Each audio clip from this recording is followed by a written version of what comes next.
जय हिंद विद्यार्थी मित्रों, अपनी चैनल नॉलेज इज करन्सी पर આપણે NTSE ની એક્ઝામની તૈયારી કરાવી રહ્યા છીએ। તો એ તૈયારીના ભાગરૂપે NTSE ના ઘણા બધા પેપર સોલ્યુશન આપણે કરાવી દીધા છે અને આ એક વધારે પેપર સોલ્યુશન 2015-16નું છે, બરાબર। તો આની અંદર આપણે જોવાના છીએ સેટનો સેક્શન અને સેટના સેક્શનમાં સામાજિક વિજ્ઞાનના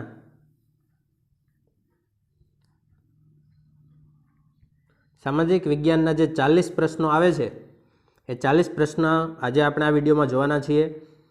તો મિત્રો તમને એક વાત કહી દઉં કે જે લોકો 10-15 હજાર રૂપિયાનું 10-15 હજાર રૂપિયા આપી અને કોચિંગ લે છે NTSE માટે, તો એમને તમે ટક્કર આપી શકો એટલું આપણે અહીંયા કરાવી રહ્યા છીએ અને ફ્રીમાં તમને મળી રહ્યું છે।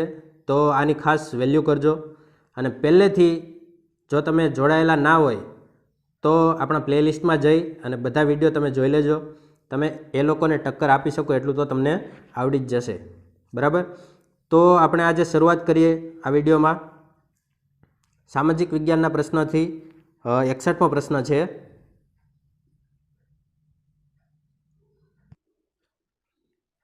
પુરાતાત્વિક અવશેષોનો સમયક્રમ જાણવા કઈ પદ્ધતિનો ઉપયોગ થાય છે? ડ્રોપિંગ પદ્ધતિ, કાર્બન ડેટિંગ પદ્ધતિ, મેટ્રિક ડેટિંગ પદ્ધતિ કે પછી ઓપ્શન ડી છે આ સાથેની તમામ પદ્ધતિઓ। તો શું આવશે આની અંદર? બધાએ જવાબ આપવાનો છે સાથે સાથે પ્રશ્ન વાંચીને, અને થોડુંક ઝાખું દેખાય છે પણ આપણે વાંચી શકીએ એટલું તો દેખાય જ છે એટલે ચાલશે મિત્રો। ઓપ્શન બી આનો સાચો જવાબ છે, કાર્બન ડેટિંગ પદ્ધતિ। પુરાતાત્વિક અવશેષોનો સમયક્રમ જાણવા માટે કઈ પદ્ધતિ વપરાય છે? Carbon dating. C14 નામનું જે કાર્બનનું તત્વ આવે છે એ C14 નામનું કાર્બનનું તત્વ બધા જ પદાર્થોની અંદર હોય છે, તો એના ઉપરથી પુરાતાત્વિક અવશેષોનો સમયક્રમ આપણે જાણી શકીએ છીએ। 62મો પ્રશ્ન છે, કયા ગવર્નર જનરલના પ્રયાસોથી ભારતમાં અંગ્રેજી ભાષા શિક્ષણની શરૂઆત થઈ? Lord Cornwallis, lord Ripon, lord Macaulay કે પછી ઓપ્શન ડી છે લોર્ડ હેસ્ટિંગ્સ? શું આવશે આમાં? અંગ્રેજી ભાષા શિક્ષણની શરૂઆત કોણે કરી હતી? લોર્ડ મેકોલેએ કરી હતી મિત્રો। ક્યારે કરવામાં આવી હતી? 1835માં, બરાબર। ભારતમાં અંગ્રેજી ભાષા શિક્ષણની શરૂઆત લોર્ડ મેકોલે દ્વારા થઈ હતી અને ક્યારે? તો કે 1835માં। 63મો પ્રશ્ન છે, ડાક ચોકી ટપાલ પદ્ધતિ એટલે ઘોડેસવાર સાથે ટપાલીનો હલકારો ની શરૂઆત કરનાર સુલતાન કયો? ગિયાસુદ્દીન તુગલક, અલાઉદ્દીન ખિલજી, રઝિયા સુલતાના કે પછી મહમ્મદ તુગલક? કોણ આવશે આમાં? જવાબ આપો બધા ફટાફટ, બધાએ કોશિશ કરવાની છે જવાબ આપવાની। તો આની અંદર આવશે મિત્રો અલાઉદ્દીન ખિલજી। શું આવશે? અલાઉદ્દીન ખિલજી। ઓપ્શન બી તમારો સાચો છે અહીંયા। નેક્સ્ટ પ્રશ્ન, નકશામાં આવતી રૂઢ સંજ્ઞાઓ પૈકી કઈ સંજ્ઞા રેલવે દર્શાવે છે? તો જોતા જ ખબર પડી જાય છે મિત્રો, ઓપ્શન બી એટલે કે આ રીતની જે સંજ્ઞા છે રેલવે ટ્રેક જેવી સંજ્ઞા છે આ, તો એ રેલવે દર્શાવે છે। નેક્સ્ટ પ્રશ્ન, સંયુક્ત રાષ્ટ્ર UN-નું મુખ્ય કાર્યાલય ક્યાં આવેલું છે? રોમ, પેરિસ, વોશિંગ્ટન કે પછી ન્યુયોર્ક? કઈ જગ્યાએ આવેલું છે યુનાઇટેડ નેશન્સનું મુખ્ય કાર્યાલય? તો એનું મુખ્ય કાર્યાલય આવેલું છે ઓપ્શન ડી એટલે કે ન્યુયોર્ક ખાતે। ન્યુયોર્ક ક્યાં છે? USA-માં, યુનાઇટેડ સ્ટેટ્સ ઓફ અમેરિકામાં। અને યુનાઇટેડ નેશન્સની સ્થાપના ક્યારે થઈ હતી મિત્રો? તો કે 24 ઓક્ટોબર 1945માં, બરાબર। બીજું વિશ્વયુદ્ધ પૂરું થયું અને પછી યુનાઇટેડ નેશન્સનું એની જે સ્થાપના કરવામાં આવી 1945માં, 24 ઓક્ટોબર 1945, બરાબર। પછી 66મો પ્રશ્ન છે,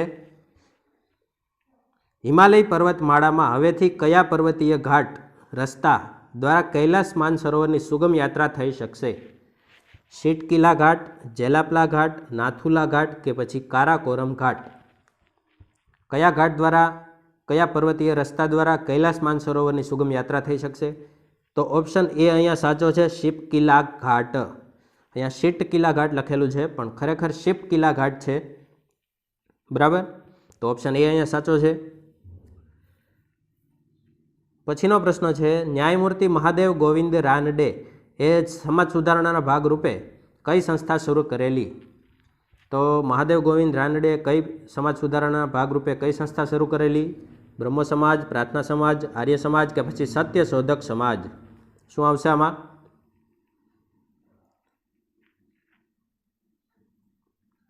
તો એ આવશે મિત્રો ઓપ્શન બી, એટલે કે પ્રાર્થના સમાજ, બરાબર। 1867માં પ્રાર્થના સમાજની સ્થાપના કરવામાં આવી હતી, કોના દ્વારા?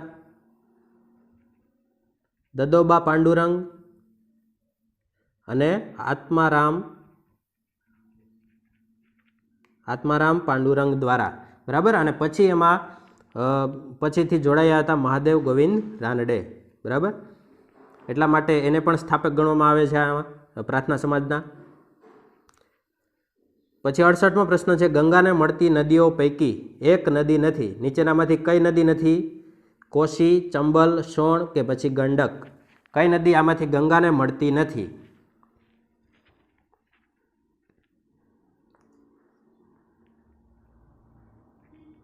તો ચંબલ નદી જે છે ને મિત્રો, ચંબલ નદી એ ગંગા નદીને નથી મળતી।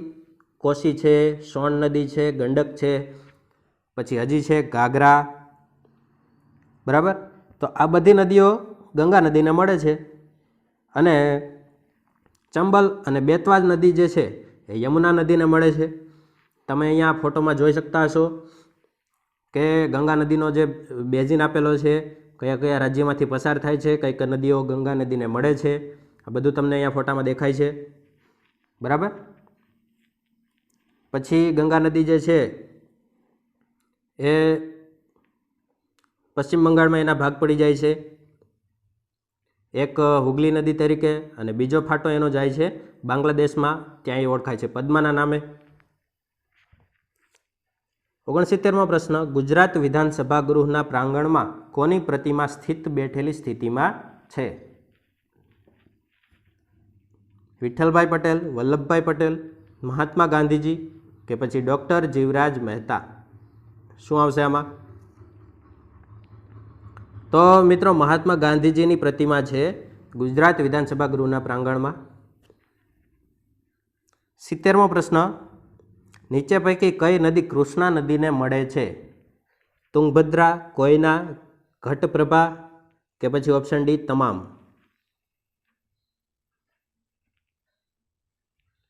તો અહીંયા તુંગભદ્રા, કોયના અને ઘટપ્રભા બધી નદીઓ જે છે એ કૃષ્ણા નદીને મળે છે, એટલે કે ઓપ્શન ડી આપણો સાચો છે, બરાબર।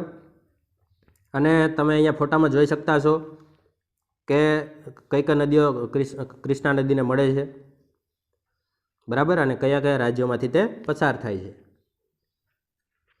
71મો પ્રશ્ન, ઉનાળામાં અંતમાં મોસમી ઋતુ પૂર્વેની આમ્રવૃષ્ટિ ભારતના કયા રાજ્યોમાં થાય છે? તમિલનાડુ અને તેલંગાણા, આંધ્રપ્રદેશ અને તમિલનાડુ, કેરળ અને કર્ણાટક, આંધ્રપ્રદેશ અને તેલંગાણા? કયા રાજ્યોમાં આમ્રવૃષ્ટિ થાય છે? તો ઓપ્શન સી, એટલે કેરળ અને કર્ણાટકમાં ઉનાળાના અંતમાં મોસમી ઋતુ પૂર્વેની આમ્રવૃષ્ટિ આપણને જોવા મળે છે, કેરળ અને કર્ણાટકમાં। 72મો પ્રશ્ન છે, ગંગોત્રીમાં નીકળતી ભગીરથી ગંગા આગળ વધતા કયા નામોથી ઓળખાય છે? તો મેં હમણાં જ તમને કીધું એમ, ફરીથી તમે અહીંયા ફોટામાં જોઈ શકતા હશો, ભગીરથી જે છે એ ગંગોત્રીમાંથી નીકળે છે અને દેવપ્રયાગ આગળ અલકનંદા નદીને મળી જાય છે। પછી આગળથી ત્યાંથી તે ઉત્તર પ્રદેશ છે, પછી બિહાર છે, બિહારથી પછી ઝારખંડ છે, ઝારખંડથી પછી પશ્ચિમ બંગાળ છે, તો આ બધા રાજ્યોમાંથી પસાર થાય છે અને છેલ્લે જાય છે બાંગ્લાદેશમાં। અને યુપીમાં પ્રયાગરાજ આગળ યમુના નદીને મળી જાય છે ગંગા નદી, અને બાંગ્લાદેશમાં એ કયા નામે ઓળખાય છે? પદ્માના નામે ઓળખાય છે, બરાબર। અને પદ્મા એ આગળ જતાં બ્રહ્મપુત્રા નદીને મળી જાય છે, બ્રહ્મપુત્રા અને પદ્મા આ બંને નદીઓ મળી જાય છે, અને એ મળે છે અને એનો પ્રવાહ જે છે એ ઓળખાય છે મેઘનાના નામે, ક્યાં? બાંગ્લાદેશમાં, બરાબર। તો આ પ્રશ્નનો સાચો જવાબ છે પદ્મા। વિશ્વનું સૌથી મોટું લેખિત બંધારણ કયા દેશનું છે? બ્રિટન, ફ્રાન્સ, ભારત કે પછી અમેરિકા? તો તમને બધાને ખબર છે મિત્રો, ઓપ્શન સી ભારત. આપણો પ્યારો દેશ ભારતનું બંધારણ સૌથી મોટું, વિશ્વનું સૌથી મોટું લેખિત બંધારણ છે. ક્યારે પસાર કરવામાં આવ્યું આ બંધારણ? 26 નવેમ્બર 1949માં આ બંધારણનો સ્વીકાર કરવામાં આવ્યો. બરાબર છે. અને 26 જાન્યુઆરી 1950માં આ બંધારણનો અમલ કરવામાં આવ્યો. બરાબર, જેને આપણે પ્રજાસત્તાક દિવસ તરીકે ઉજવીએ છીએ 26 જાન્યુઆરી. અને આપણું બંધારણ બનાવતા મિત્રો 2 વર્ષ 11 મહિના અને 18 દિવસનો સમય લાગેલો. અને અંદાજે 64 લાખ રૂપિયા જેટલો ખર્ચ થયો હતો. આ બધી બેઝિક વાતો છે, આપણને ખબર હોવી જોઈએ. પછી 74મો પ્રશ્ન છે,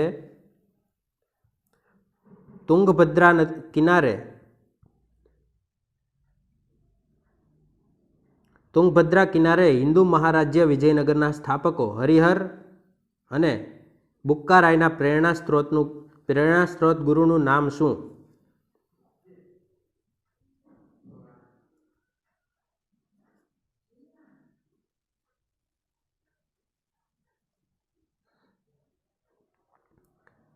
તો આચાર્ય શીલભદ્ર, વિદ્યારણ્ય સ્વામી, સ્વામી રામતીર્થ કે પછી ગુરુ વિરજાનંદ સ્વામી? શું આવશે આમાં?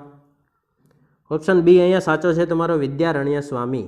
હરિહર અને બુક્કારાયના પ્રેરણા સ્ત્રોત ગુરુનું નામ છે વિદ્યારણ્ય સ્વામી. ભારત વિસ્તારની દ્રષ્ટિએ વિશ્વમાં કયા ક્રમે છે? 6, 7, 8 કે પછી 9 ક્રમે? તો ભારત છે વિશ્વમાં વિસ્તારની દ્રષ્ટિએ 7મા ક્રમે છે. આગળના 6 નંબરની તમને વાત કરું તો પહેલા નંબરે આવશે રશિયા,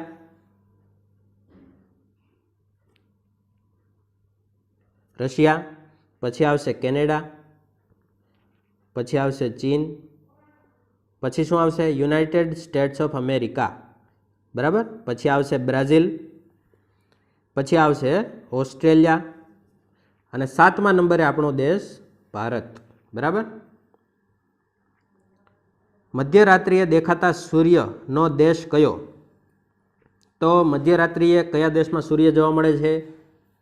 આ બહુ એક જાણવા જેવી ઇન્ટરેસ્ટિંગ ફેક્ટ છે આ.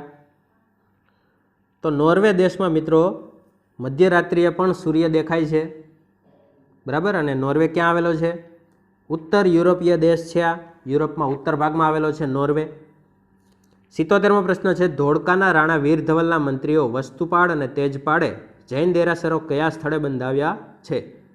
તો દેલવાડા, આબુ, પાલીતાણા, ગિરનાર કે પછી આ ત્રણેય સ્થળે કઈ જગ્યાએ બંધાવેલા છે? તો મિત્રો વસ્તુપાળ અને તેજપાળ જે વીર ધવલના મંત્રીઓ હતા, અને વીર ધવલ કોણ હતા? ધોળકાના રાણા હતા. તો એણે બંધાવેલા છે દેલવાડા, આબુ ખાતે જૈન દેરાસરો બંધાવેલા છે. બરાબર, અને પાલીતાણામાં કુમારપાળે બંધાવેલા છે. 78મો પ્રશ્ન, આર્યોનો કયો વેદ અથવા ગ્રંથ સંગીતની ગંગોત્રી કહેવાય છે? સંગીતની ગંગોત્રી નામ આવે એટલે આપણને તરત જ સામવેદ યાદ આવે મિત્રો. તો ઓપ્શન સી અહીંયા સાચો છે. પછીનો પ્રશ્ન, ભારતમાં પંચાયતી રાજ્યની સ્થાપના પ્રથમ કયા રાજ્યમાં થઈ હતી? ગુજરાત, રાજસ્થાન, મહારાષ્ટ્ર કે પછી મધ્યપ્રદેશ? શું આવશે આમાં? તો રાજસ્થાનમાં સૌપ્રથમ પંચાયતી રાજની સ્થાપના થઈ હતી. અને ક્યારે થઈ હતી એવું પૂછે તો શું આવે? 2 ઓક્ટોબર 1959માં. બરાબર, રાજસ્થાનના નાગોર જિલ્લામાં સૌપ્રથમ પંચાયતી રાજની સ્થાપના થઈ હતી આપણા દેશમાં. પછીનો પ્રશ્ન, ઘેરદાર લીલા રંગનો ચણિયો, કુમીન, રેશમી કબજો અને કમરપટ્ટો કયા નૃત્યની લાક્ષણિકતા છે?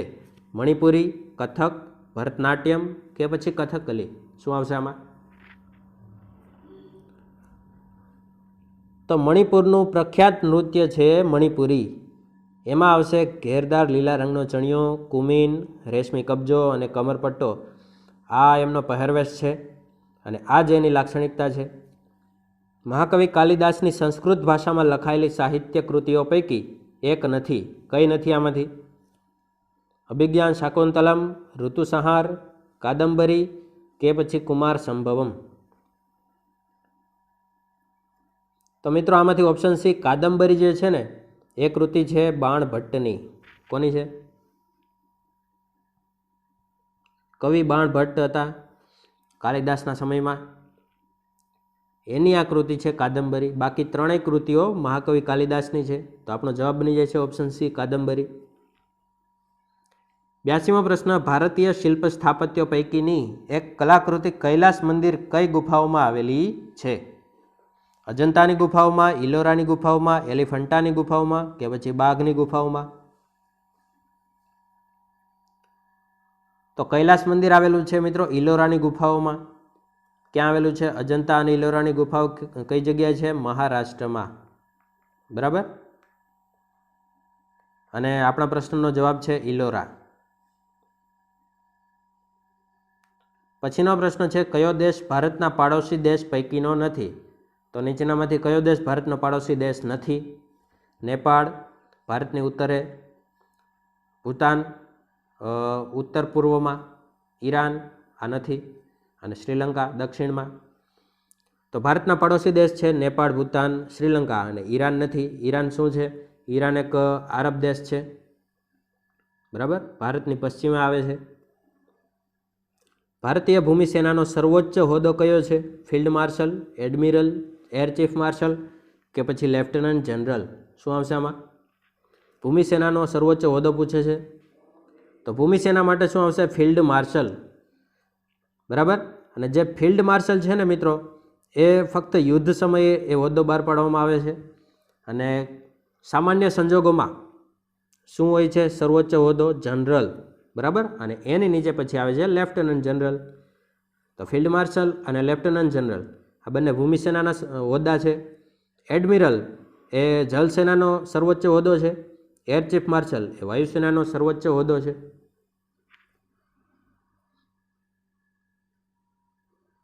વિસ્તારની દ્રષ્ટિએ ભારતનું સૌથી મોટું રાજ્ય કયું? વિસ્તારની દ્રષ્ટિએ ભારતનું સૌથી મોટું રાજ્ય કયું? ઉત્તર પ્રદેશ, મહારાષ્ટ્ર, રાજસ્થાન કે પછી મધ્યપ્રદેશ? તો સૌથી મોટું રાજ્ય છે મિત્રો રાજસ્થાન વિસ્તારની દ્રષ્ટિએ. બરાબર. રાજસ્થાન પછી બીજા નંબરે આવે છે મધ્યપ્રદેશ, ત્રીજા નંબરે આવે છે મહારાષ્ટ્ર, ચોથા નંબરે આવે છે યુપી, અને પાંચમા નંબરે કયું આવે છે? ગુજરાત વિસ્તારની દ્રષ્ટિએ. ભારતની રાષ્ટ્રીય આવકનો કેટલા ટકા હિસ્સો કૃષિમાંથી પ્રાપ્ત થાય છે? તો ભારતની જે રાષ્ટ્રીય આવક છે મિત્રો એમાંથી 26% હિસ્સો છે ને એ માત્ર કૃષિમાંથી પ્રાપ્ત થાય છે. પછીનો પ્રશ્ન, ભારતીય લોકસભાના પ્રથમ અધ્યક્ષ સ્પીકર કોણ બન્યા હતા? નીલમ સંજીવ રેડ્ડી, ગણેશ વાસુદેવ માવલંકર, મીરા કુમારી કે પછી સુમિત્રા મહાજન? તો ગણેશ વાસુદેવ માવલંકર હતા લોકસભાના પ્રથમ અધ્યક્ષ અથવા સ્પીકર બન્યા હતા ગણેશ વાસુદેવ માવલંકર. 88મો પ્રશ્ન છે, ત્રિપિટક કયા ધર્મનો ધર્મગ્રંથ છે? જૈન, હિન્દુ, બૌદ્ધ કે પછી ઇસ્લામ? તો ત્રિપિટક જે છે મિત્રો એ બૌદ્ધ ધર્મનો ધર્મગ્રંથ છે. ત્રિપિટકમાં ત્રણ એના કયા કયા છે ત્રિપિટક? તો એ આવશે વિનય પિટક, સુત્ત પિટક અને અભિધમ્મ પિટક. આ ત્રણ પિટક આવે છે ત્રિપિટકમાં. કયા પ્રસંગને મહાવિનિષ્ક્રમણ કહે છે?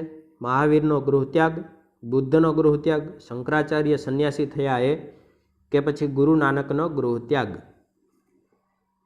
મહાવિનિષ્ક્રમણ, બુદ્ધનો ગૃહત્યાગ જે છે એને આપણે મહાવિનિષ્ક્રમણ કહીએ છીએ. પછીનો પ્રશ્ન છે, ભારતના કયા રાજ્યને બંધારણમાં અલગ અધિકારો અપાયેલા છે? કેરળ, અસમ, નાગાલેન્ડ કે પછી જમ્મુ કાશ્મીર?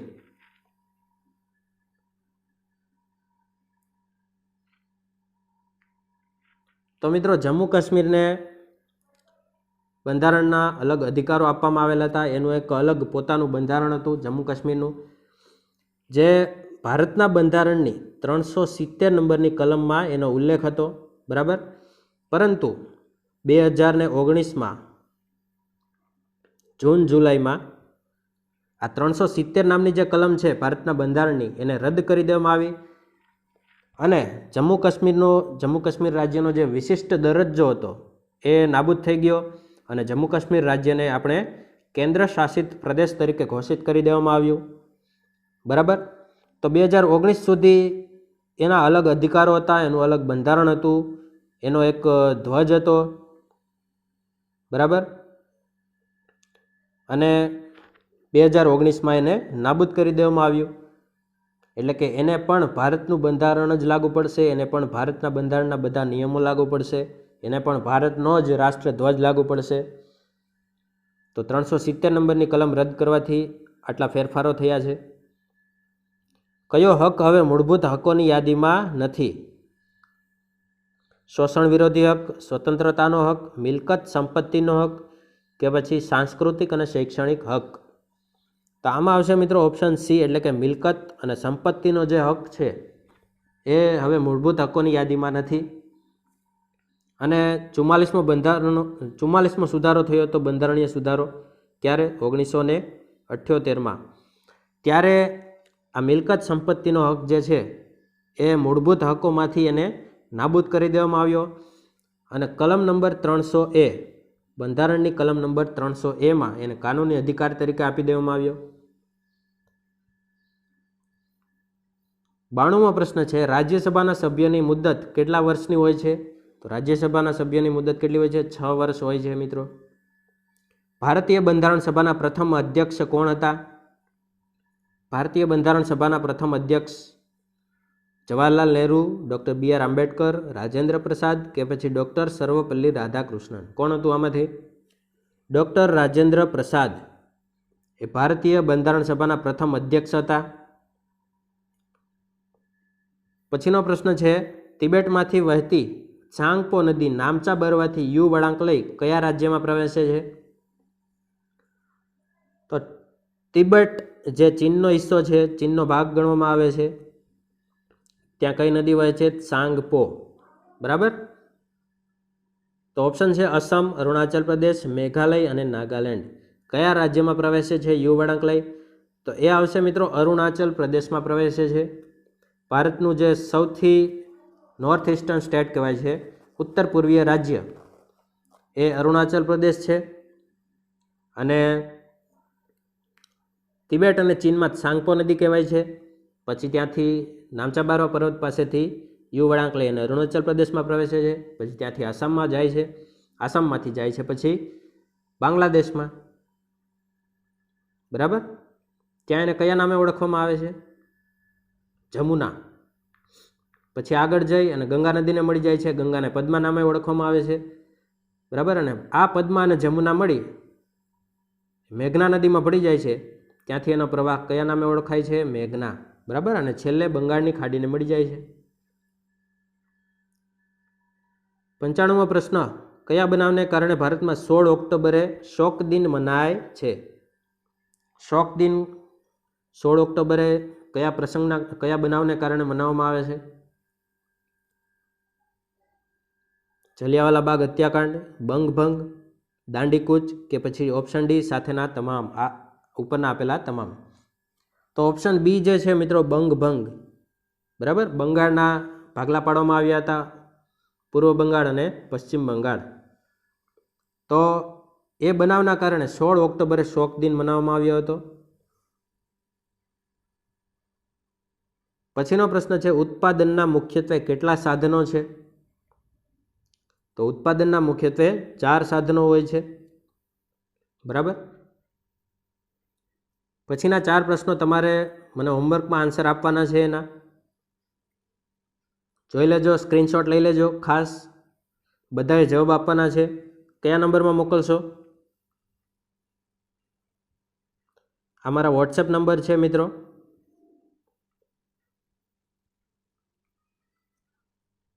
97 271 88 6 84। આ મારા વોટ્સએપ નંબર છે। આ નંબરમાં બધાએ આ 4 પ્રશ્નોના જવાબ મોકલવાના છે, બરાબર। તો એનટીએસસી એક્ઝામની ડેટ જે 13 તારીખ હતી એ કેન્સલ થઈ ગઈ છે। હવે ક્યારે લેવાશે એ અમે તમને જાણ કરશું। ત્યાં સુધી અમારી ચેનલ સાથે જોડાયેલા રહેજો અને છેલ્લે સુધી તૈયારી કરજો મિત્રો। અમે પણ તમારી માટે ઘણી બધી મહેનત કરીએ છીએ, બરાબર। તો ખૂબ ખૂબ આભાર, thank you, good bye and have a nice day. જય હિન્દ।